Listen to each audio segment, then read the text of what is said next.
The Winter Rescue, extremely ambitious and sadly unfinished. Dumped onto a hostile frozen planet, your goal is to survive, thrive, and industrialize. But just how well did this work as a concept?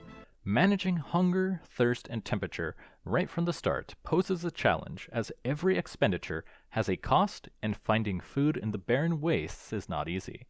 But after following the first chapter in the quest book, you can set yourself up for greatness early on and start to thrive. The early game is where I had the most fun with this pack. It's unforgiving, but has so much sauce. Getting wet makes you cold, but staying near campfires dries you off and keeps you warm. River water will make you sick, so first boil it before consumption, and turning logs into charcoal doesn't exist, so instead we have terra firma craft adjacent charcoal pits to get us early game fuel. If that's not enough, Kalpona has you covered with an extremely intricate set of ways to make a variety of soups that will not only fill your belly, but keep you warm as well. I generally don't like cooking mods as a tech player, since cooking mods generally only add aesthetic, but Kalpona breaks the mold by allowing you to make a variety of soups with higher efficiency and stacking potion effects into them while also being quite portable. This lets you stretch your food reserves and make exploration much easier, which is quite important because foraging for wild mushrooms and hunting animals is the only way you'll obtain food outside of limited quests, as farming is a very long ways away. Now let's talk about the most interesting part of this pack in the mid-game. The heat generator is the cornerstone of this mod pack. It does it all, makes heat, makes power, and keeps you alive. Whatever more could you want? But the journey to build it is quite a long one.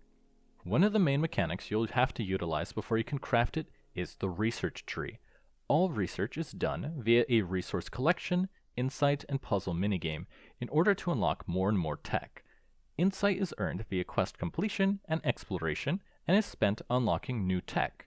Most tech requires resources to be turned in, along with research papers being completed, which, while not too difficult, does tend to get a tad tedious after you've been doing the same research puzzle over and over and over again. But it also leads to one big problem.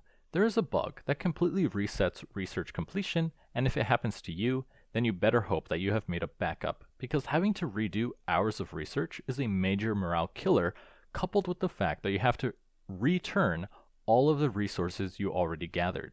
Anyways, the Tier 2 generator is when the gameplay really starts to take off. With it, you can finally make SU in a manageable way. Prior to this, you can generate thousands of SU via the steam engines and flywheels, which, while powerful, are massive fuel consumers, which makes running them 24/7 completely unfeasible. And at this point, you also run into the biggest hurdle of the pack: fully automating the fueling of the generator. Something this pack does very poorly is letting you understand when you can actually start doing some automation.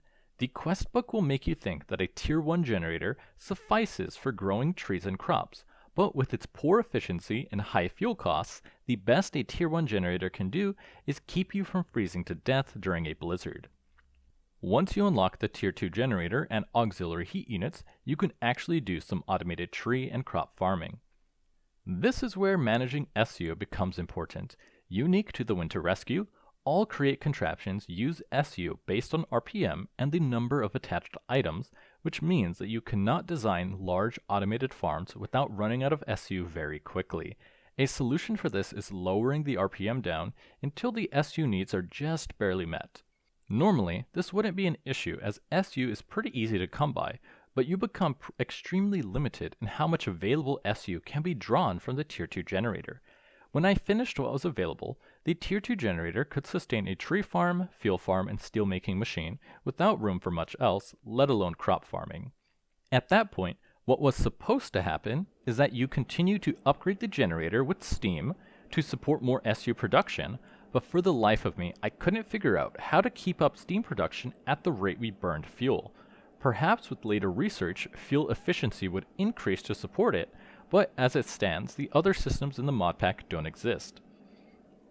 The Winter Rescue was being developed by a team, but at the time of this video, development has been stalled for over a year, and there isn't much hope that it will get any further development.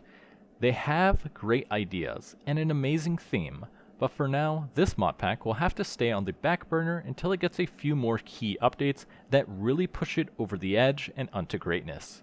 If you're looking for a challenging mod pack with an interesting tech progression, then definitely keep the Winter Rescue on your watch list, because if it is finished one day, then I think it'll be great. As always, I'm your host, Harshest, and I'll see you all next time.